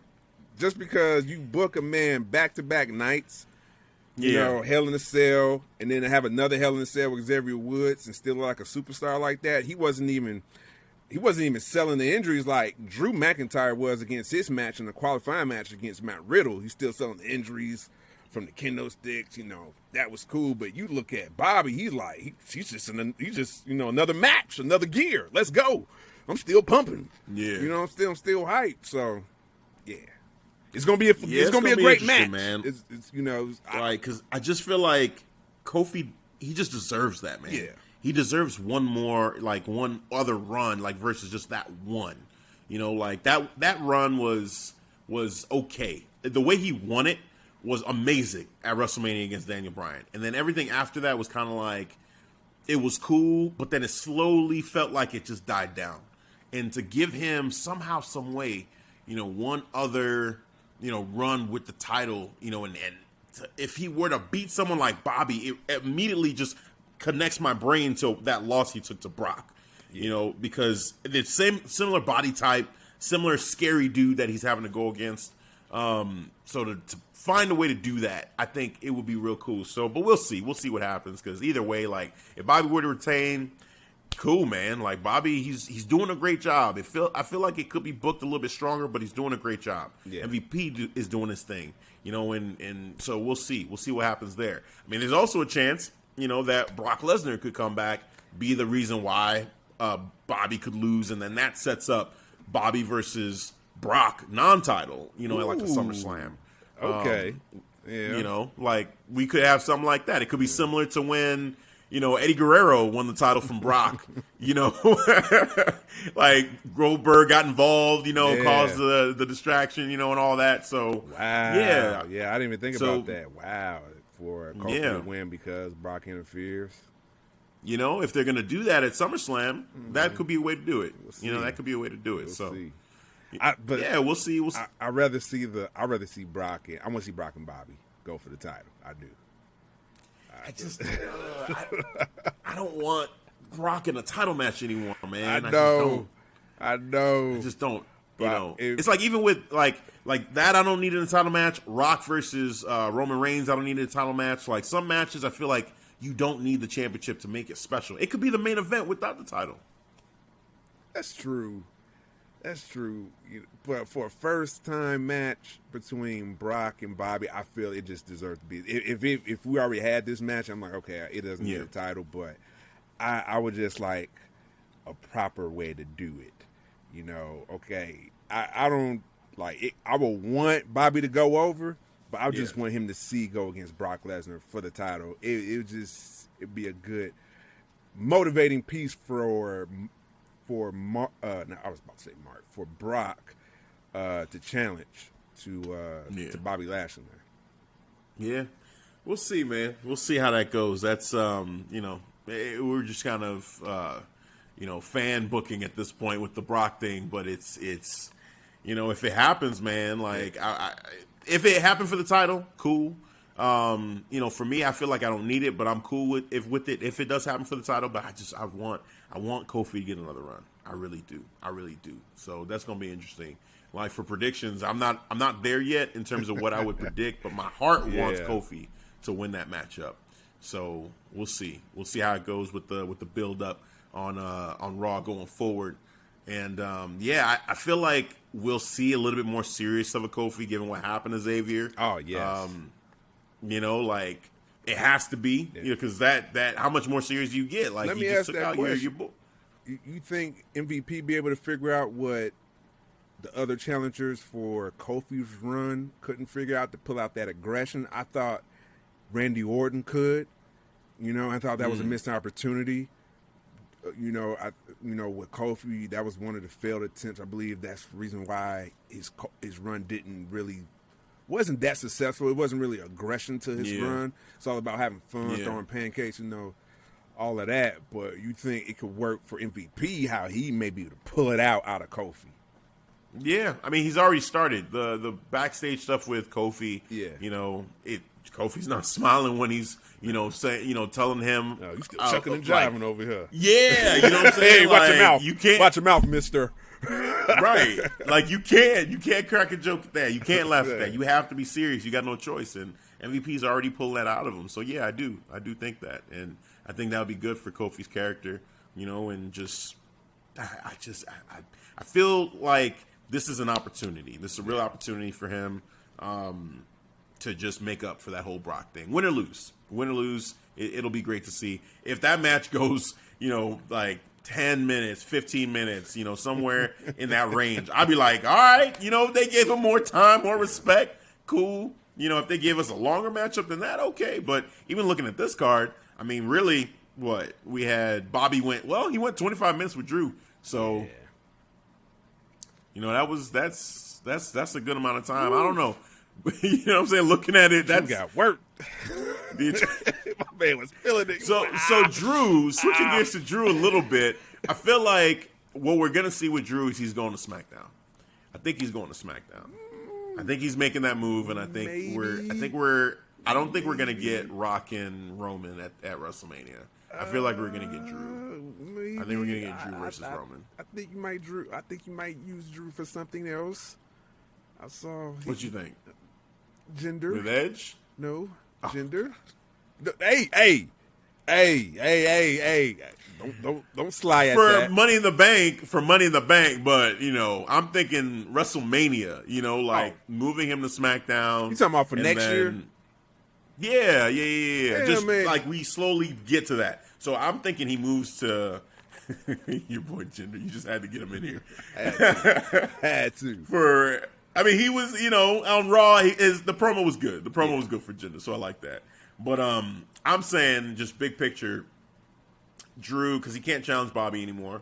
So let's have Drew move to SmackDown, and start to build up steam for this whole potential matchup that they kind of teased with the whole Survivor Series matchup they did last year.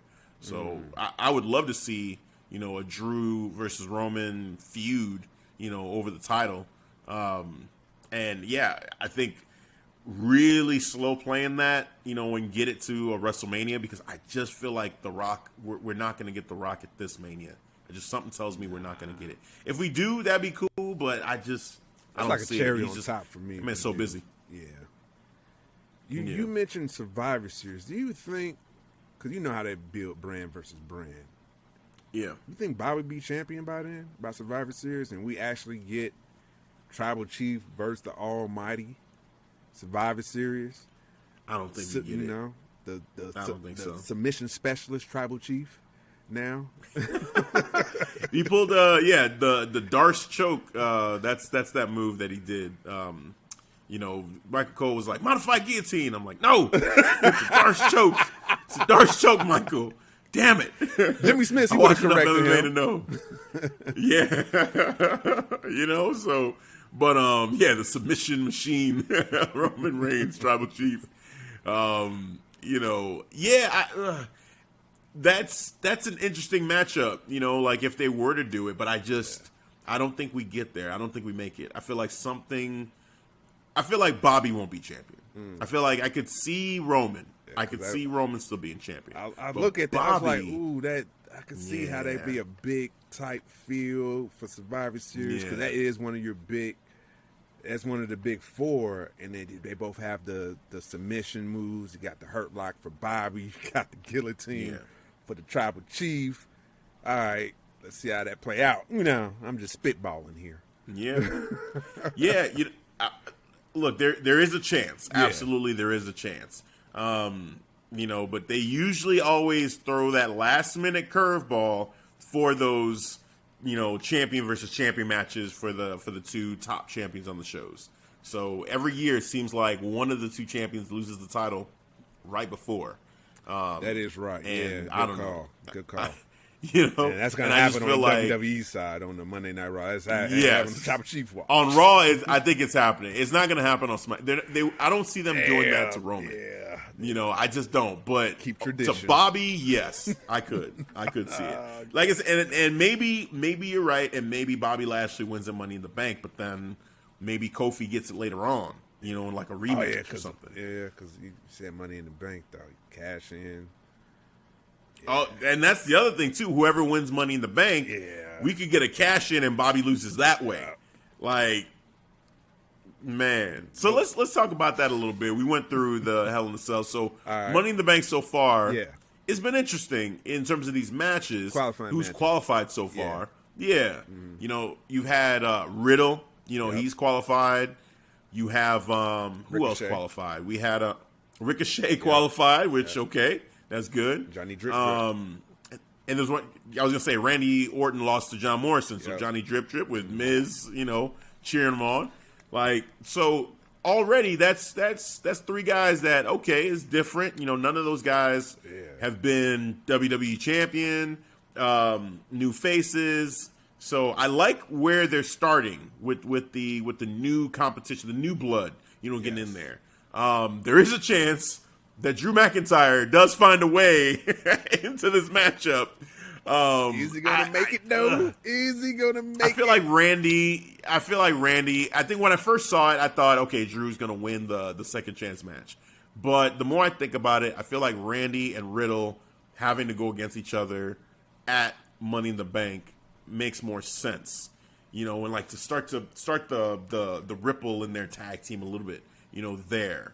The fact that they got to go against each other, and the fact that Riddle qualified first, like that eats at Randy. Because Randy was watching. You know, right, like, right. Randy. Come on, Randy. Come on, Randy. What's wrong? Why are you upset? Come on, Randy. I can't, man. Oh shit. Man. So yeah, just man, I'm like, I man, feel like, how long can you take this before you just gonna snap? I'm just waiting.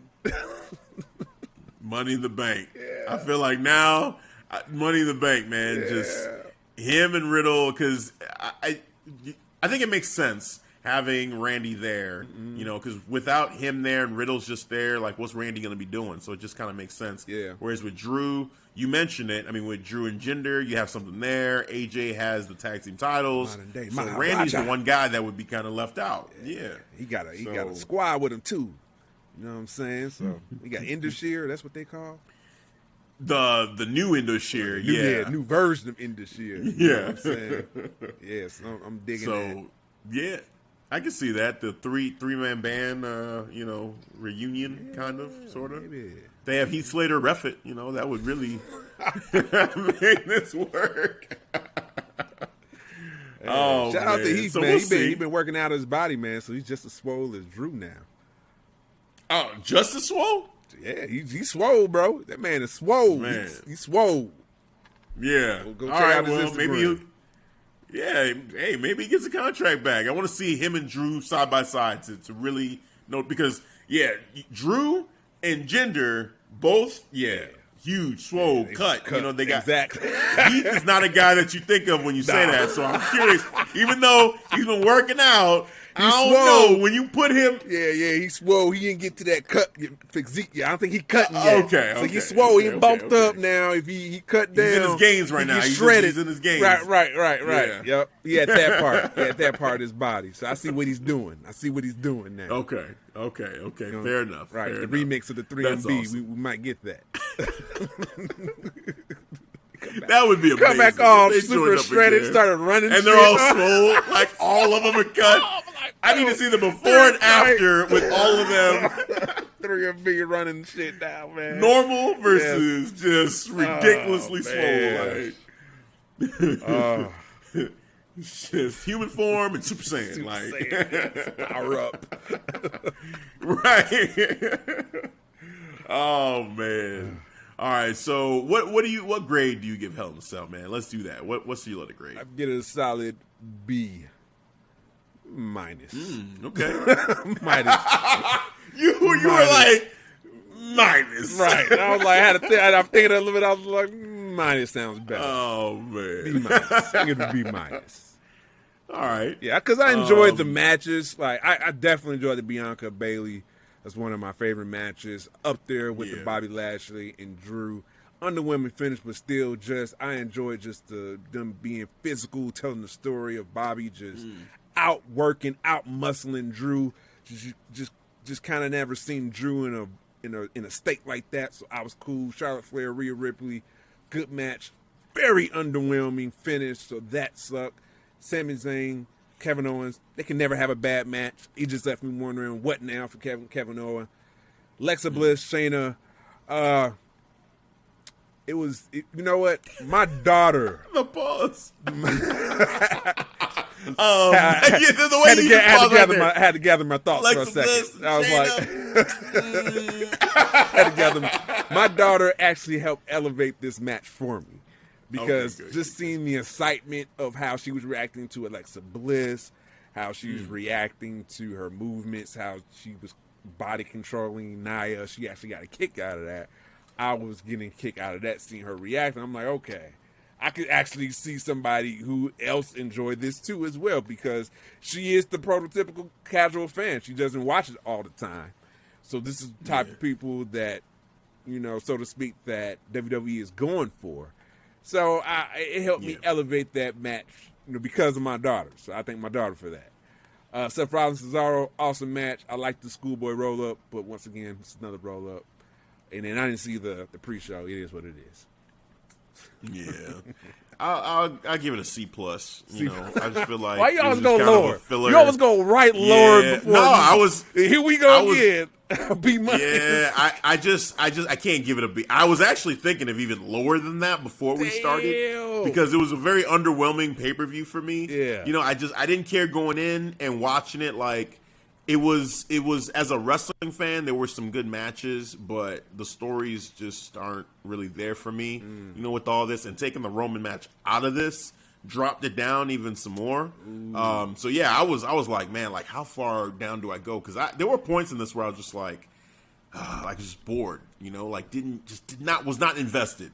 So you know, C plus. Just in talking about it, I'm bringing it up to a C plus because I feel like it made me realize that I feel like I enjoyed it more so than I thought I did. You know, with talking to you about it and just kind of going over it match by match. You know, so because I think I would have came on here and said probably like a C minus or a C, you know, best case scenario before talking about it. But now going over it again and just the Alexa Bliss Shayna match, it was all right. Like the match itself was fine until she started doing all that extra shit with the magic. I'm like, why? Like it doesn't make sense. You gotta explain the hypnotism. Right.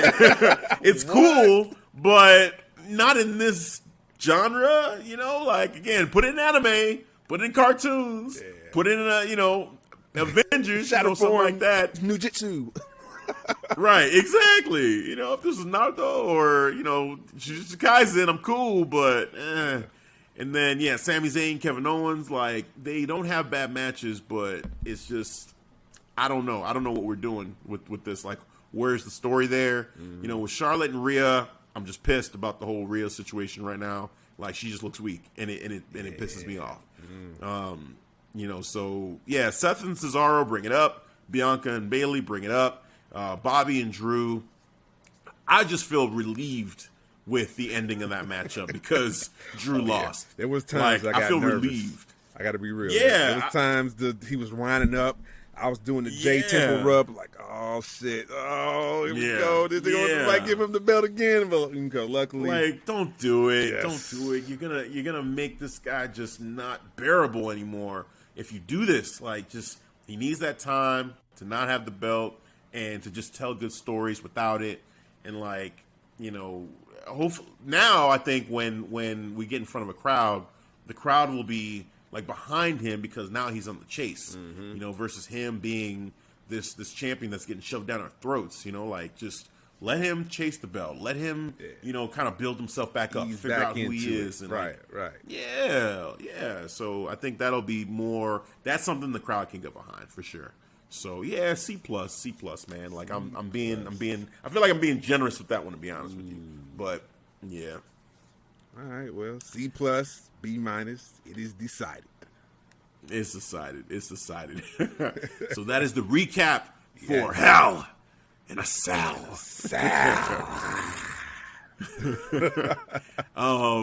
Any final thoughts on this or Raw or just in general with where we're going with all this WWE storyline and all that stuff? Well, I'll just say we're coming close to the end of the era of the Thunderdome era. We're done with the pay-per-views of the Thunderdome, you know. So that was the last one. Last one before we start getting fans. I'm you know what? I'll say this. WWE did the best that they could with what they got. Essentially, was pulling in, you know, over 1 million viewers with no crowd, you know. That just says to what they was doing for their top-notch production. So, you know, hats off to them for what they did, for carrying us, for helping, for gaining some fans, but holding people, you know, to the attention of, you know, for wrestling, man. They held it down. Gotta give them that. No, that's a great point, man. Like, I would have never thought wrestling with no fans would be entertaining or still find a way to be entertaining before all this happened. You know, and just seeing the progression, you know, the angle where there are empty seats, it was surreal, like what? And there's dead silence and you can hear the commentators, you know, and it's just like, oh, that's weird. And then, you know, you had the plexiglass era, you know, with the developmental wrestlers behind there. You know, you had that going on. Right.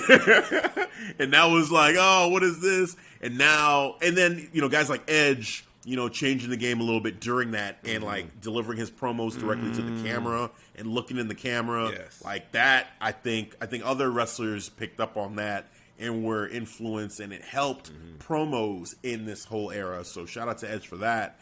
And then, the Thunderdome era, just, how that place just visually is awesome. It is awesome to look at.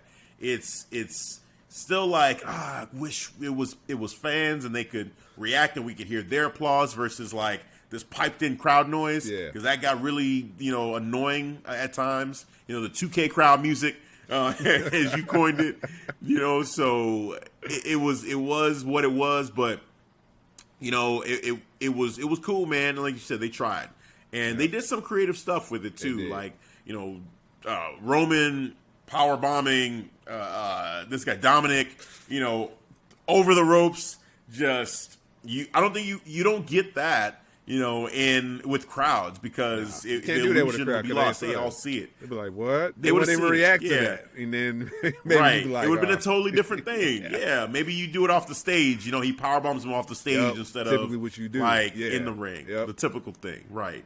So with this, it was like, hey, we got to see some things that we didn't see before, and with the Alexa stuff and with the Fiend stuff, like the powers and the fireballs, that Yoga Fire and all that stuff, like they got to experiment, and there was a lot of stuff there that I just look back at and I say, it was okay, but I do commend them for trying. I do commend them for trying to be creative.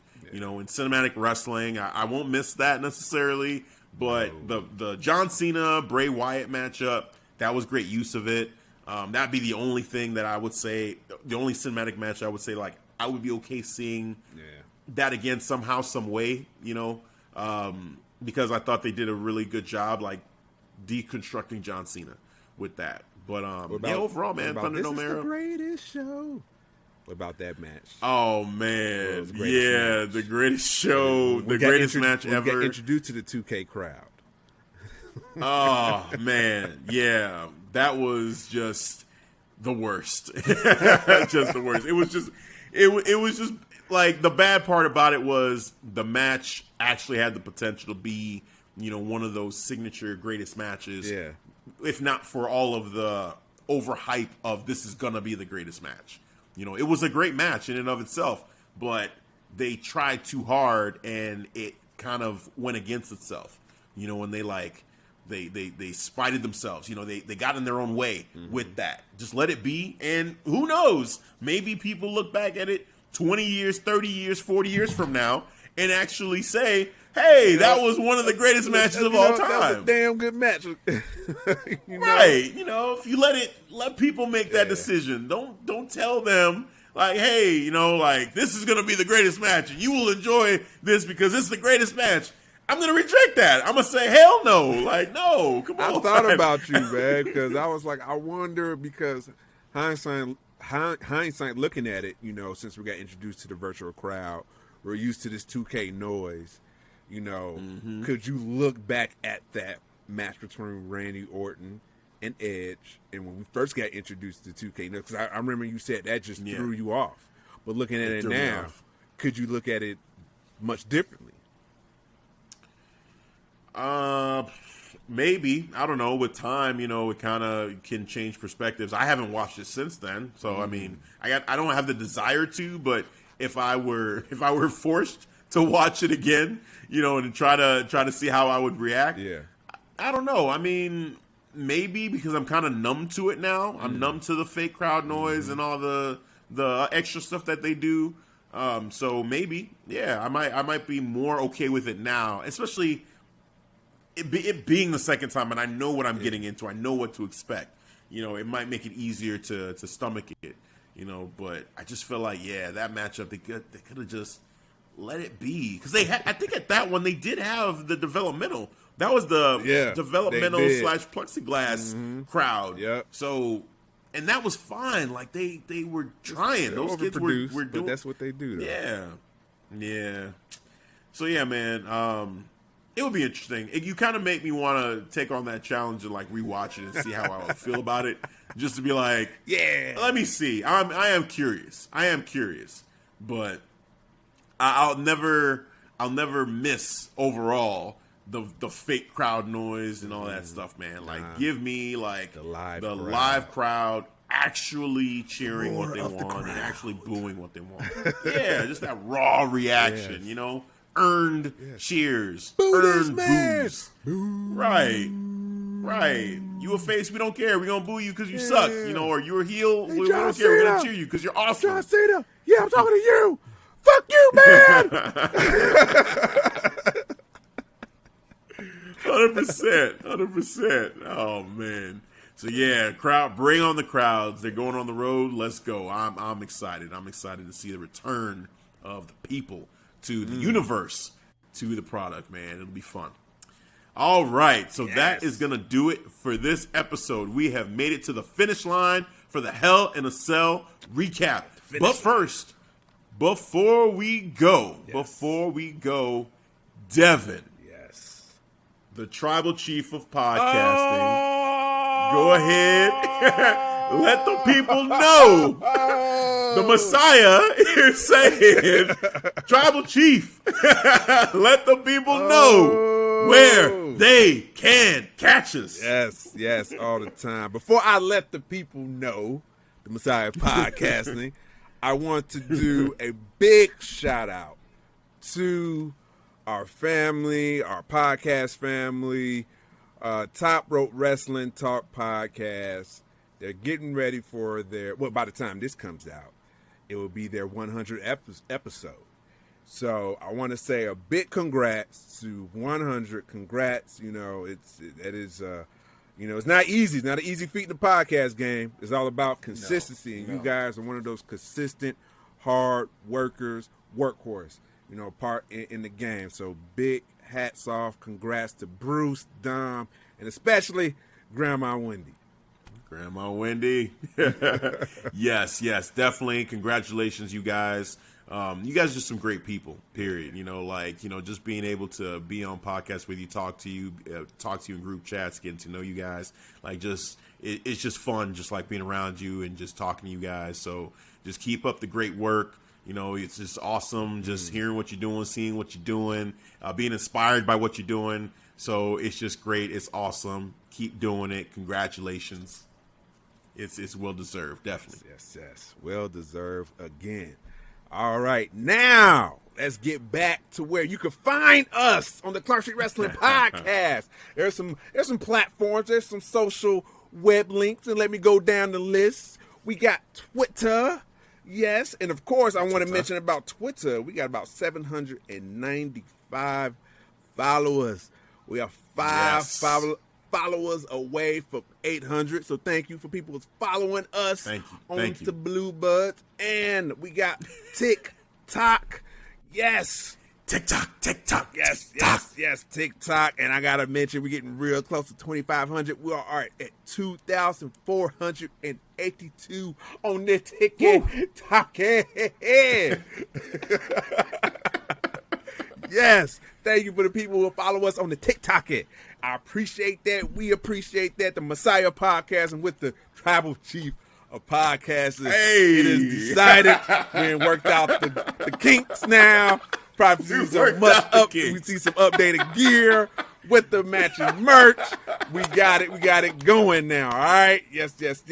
And appreciate you. Yes, Thank you. Can't forget about Instagram, our Facebook, and our Facebook group too, Clark Street Wrestling Community. We have a great community. You can join us, hit that Facebook join group, and we will relish you with open arms. Yes, and you can follow all those social web links on the website, clarkstreetwrestling.com.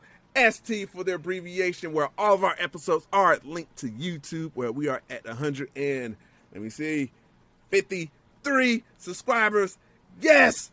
Thank you, subs. Thank you for people who follow us, making that transition from that audio to that video. You know, from that, who made that long journey. You know, we was strictly audio, not looking at each other, going into heated debates, maybe like we just did earlier. Not that bad, but you know. But we figured it out. We was going through some waters, and we came out even stronger. That's what it's all about. The brotherhood, baby. The brotherhood. There we go. Right. Forging fire.